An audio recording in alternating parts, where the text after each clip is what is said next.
नमस्कार, प्रदेश का प्रश्न में स्वागत है आपका। मैं हूं अमृत तिवारी। मध्य प्रदेश और छत्तीसगढ़ के अस्पतालों में फायर सेफ्टी के क्या इंतजाम है, इसे लेकर एनडीटीवी की मुहिम जारी है। एनडीटीवी की टीम भोपाल के हमीदिया और जयप्रकाश अस्पताल पहुंची तो फायर सेफ्टी के इंतजाम नाकाफी मिले। देखिए अमृतांशी जोशी की खास रिपोर्ट।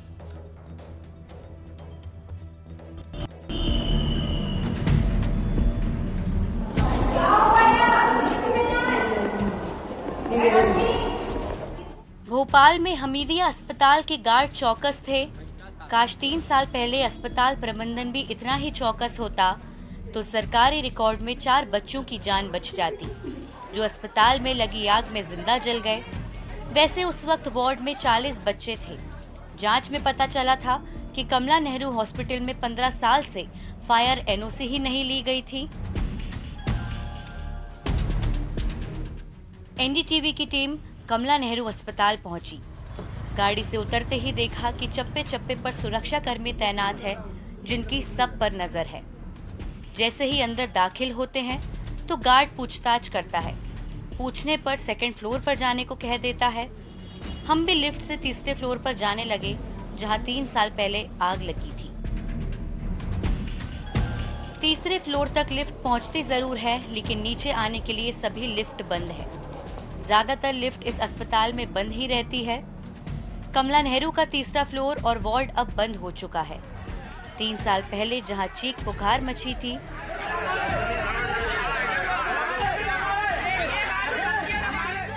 आज वहां सन्नाटा है। सब वैसे ही बिखरा पड़ा है। फ्लोर पर हमारे अलावा कोई भी नहीं था। जहां आग लगी थी उस जगह को बंद कर रखा है। इस फ्लोर पर सन्नाटा डरा रहा था, लेकिन पूरे फ्लोर पर आग से सुरक्षा के कोई भी इंतजाम अभी भी नहीं थे।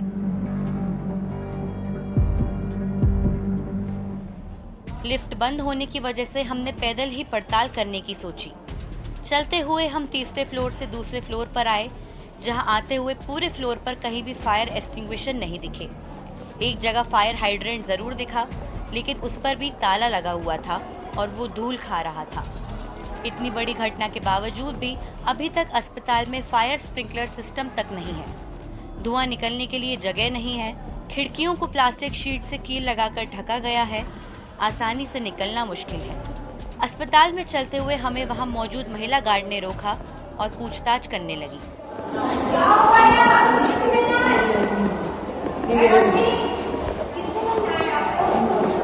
मैम ढूंढ रहे हैं। बच्चे पैदा होते वो वाला वार्ड कहाँ पर है? ये एक अस्पताल के हालात नहीं है। राजधानी के सरकारी अस्पताल जयप्रकाश अस्पताल में भी यही हालात हैं। स्प्रिंकलर सिस्टम की पाइपलाइन बिछा दी है, पर कनेक्शन और स्प्रिंकलर ही नहीं लगाए गए। फायर एक्सटिंग्विशर पर हाथ से ही रिफिलिंग की तारीखें भर दी गई हैं। स्पेशल चाइल्ड केयर यूनिट के पास ही इलेक्ट्रिक रूम है, जहां लापरवाही के कारण कभी भी हादसा हो सकता है।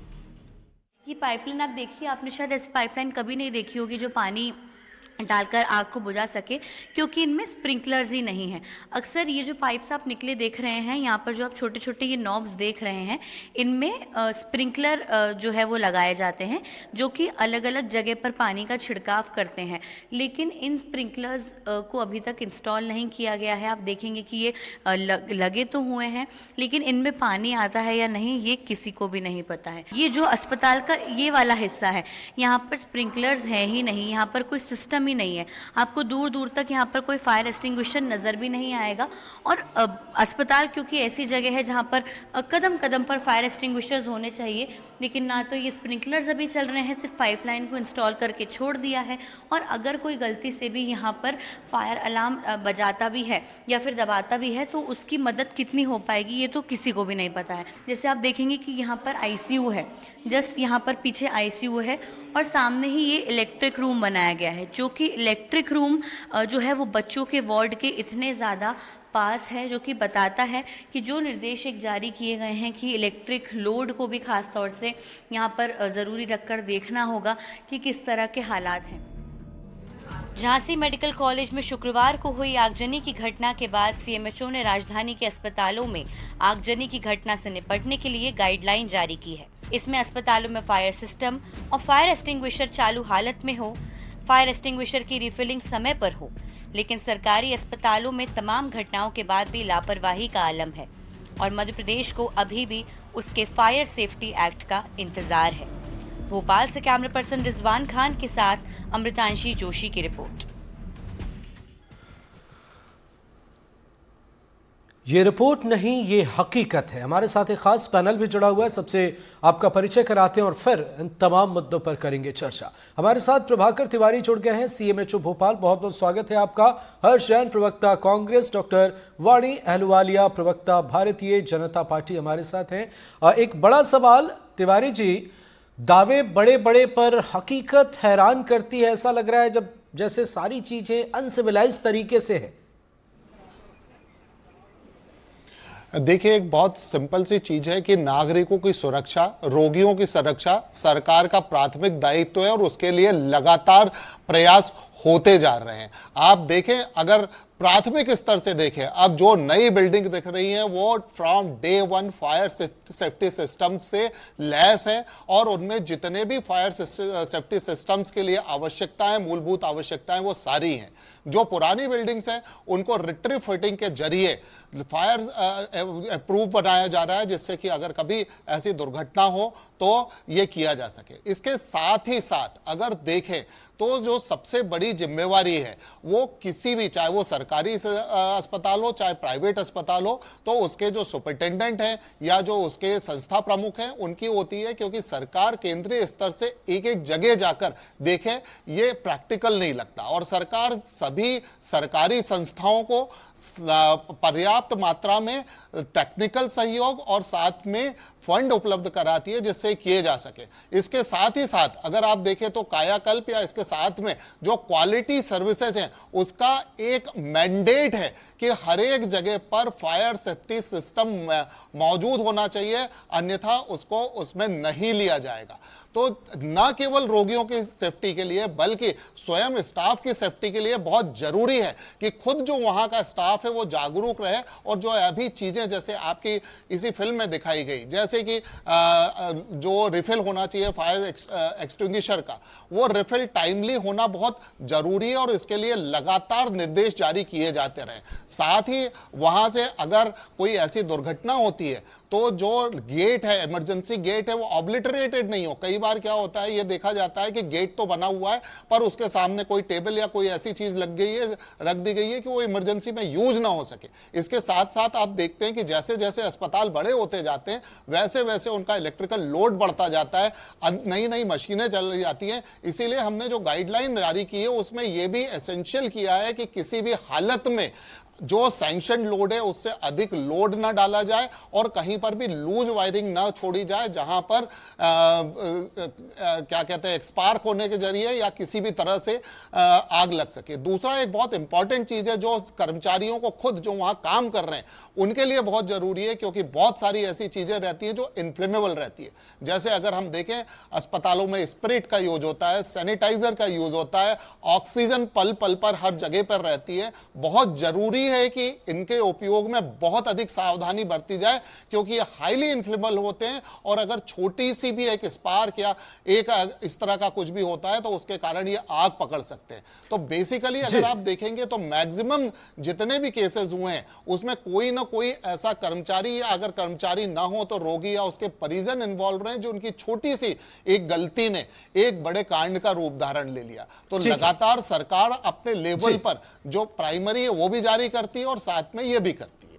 ठीक है सर, आप कह रहे हैं कि जो भी चीज़ें अब नया जो कंस्ट्रक्शन हो रहा है या जहां भी आप इन्वॉल्व हो रहे हैं वो चीज़ें बेहतर हो रही हैं, लेकिन हम क्या कहें जब एम्बुलेंस के लिए लोगों को इंतज़ार करना पड़ता है, हम क्या कहें जब दवाइयों के लिए इंतज़ार करना पड़ता है, अस्पतालों में इलाज के लिए इंतज़ार करना पड़ता है, असुरक्षा की भावना मरीजों में ही नहीं, तीमारदारों में ही नहीं बल्कि आपके डॉक्टरों में भी है। और ये हम नहीं कह रहे, आपके डॉक्टर्स ने कई दफ़ा कहा है। क्या कहेंगे आप?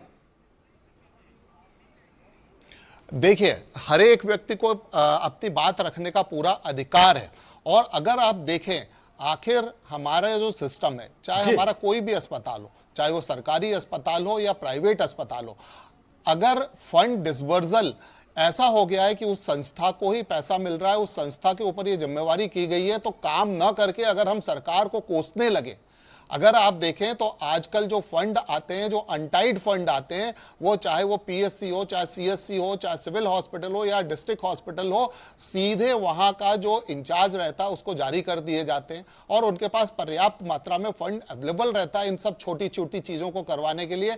चाहे वो बात स्प्रिंकलर लगाने की हो, चाहे वो बात फायर एक्सटिंग्विशर को रिफिल करवाने की हो, अगर वो इसके लिए सरकार को दोषी ठहराते हैं तो मुझे लगता है कि हमें अपना काम करना चाहिए। अगर हम अपना काम न करके दूसरे को दोषी ठहराएंगे तो शायद ये उपयुक्त प्रतीत नहीं होता। ठीक है, हमारे साथ बीजेपी प्रवक्ता डॉक्टर वाणी अहलुवालिया हैं।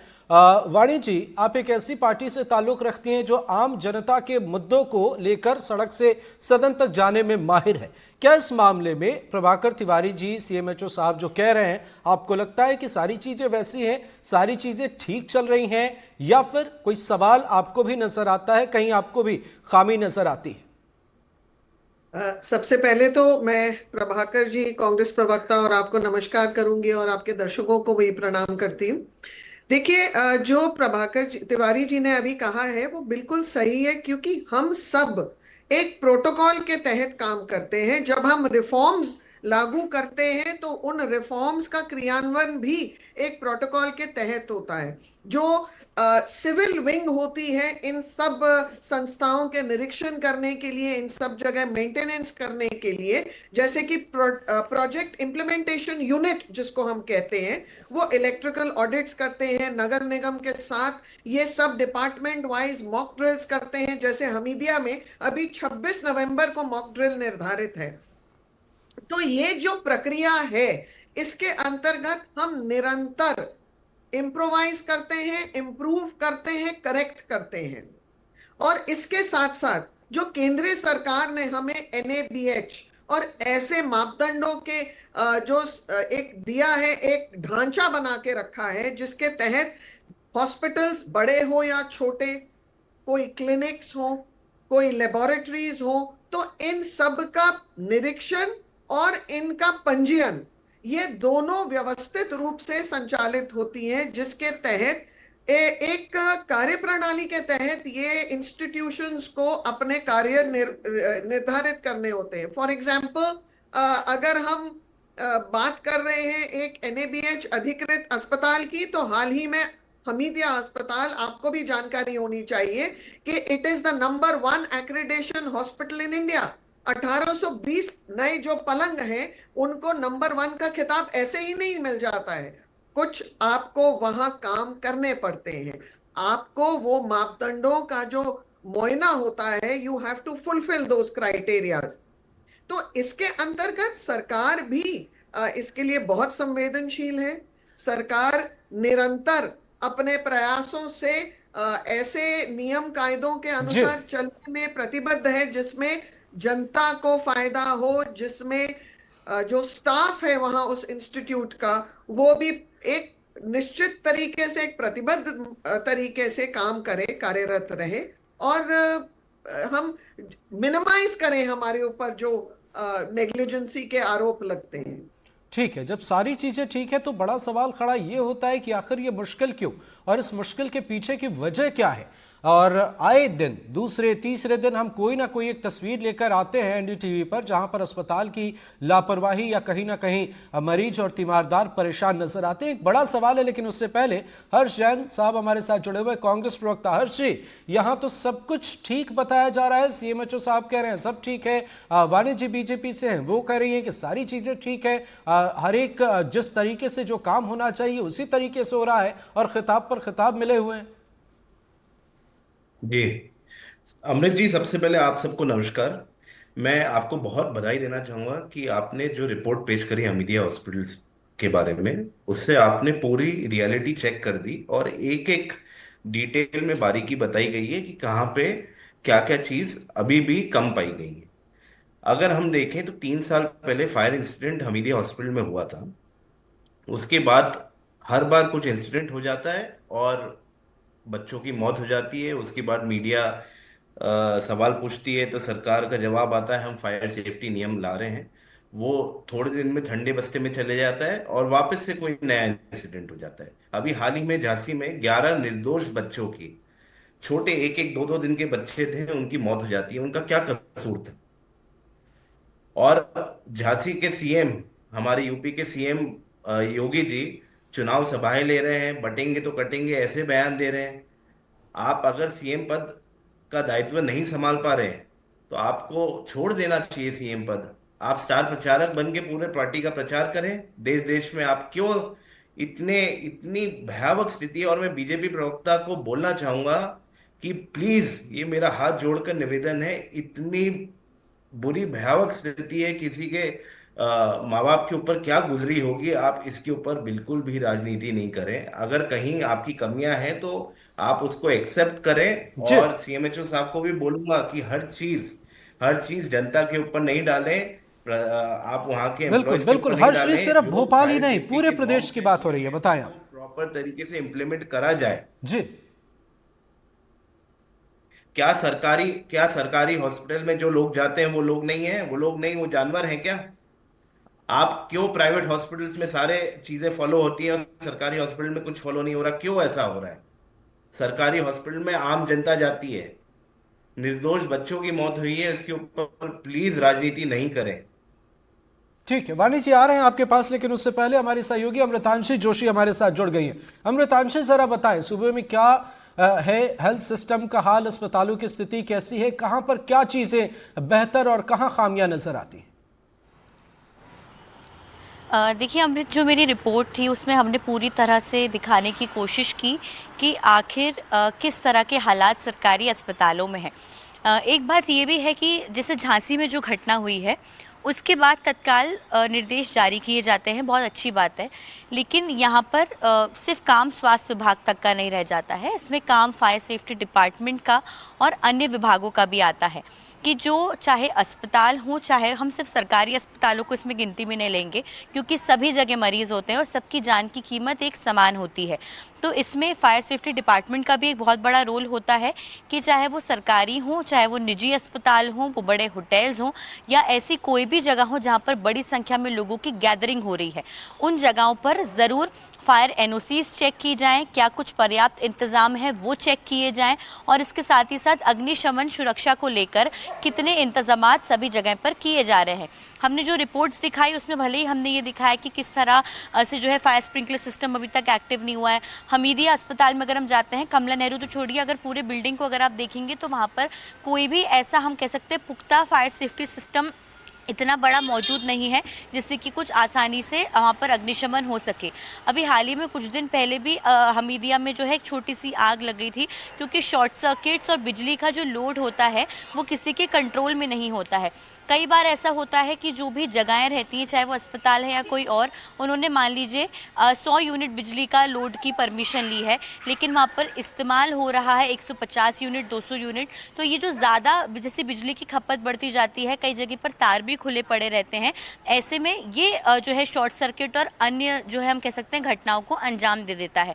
गजरा राजा मेडिकल कॉलेज में भी यही हुआ था, हमीदिया अस्पताल में भी शुरुआती यही माना जा रहा था कि वहाँ पर जो है वो शॉर्ट सर्किट हुआ है और कई जगहों पर ये चीज़ सामने आती है कि तो एक जो बिजली विभाग है, इसमें फायर सेफ्टी डिपार्टमेंट, सभी स्वास्थ्य विभाग मिलजुल कर इसमें जब काम करेंगे तभी जाकर हम जो है एक पूरा ऐसा सिस्टम तैयार कर सकेंगे जो कि पूरी तरह से फायर एक्सटिंग्विशर्स से लेकर चाहे वो स्प्रिंकलर्स हो, सभी तरह के जो सुरक्षा यंत्र हैं वो सभी रखें। हालांकि ये जिम्मेदारी प्रबंधन की भी होती है अस्पतालों की, क्योंकि जो सीएमएचओ ने आदेश जारी किए हैं उसमें साफ लिखा है कि औचक निरीक्षण जब भी होंगे तो जो भी जिम्मेदार प्रबंधन का होगा उस पर गाज गिरेगी। तो यहाँ पर बहुत ज्यादा निरीक्षण की भी जरूरत है और ऐसे में कार्रवाइयों की भी जरूरत है। बिल्कुल बिल्कुल, आपने ठीक कहा। प्रभाकर तिवारी जी, हम किसी पर ब्लेम नहीं कर रहे। वाणी जी आ रहे हैं आपके पास एक शॉर्ट कॉमेंट लेने के बाद।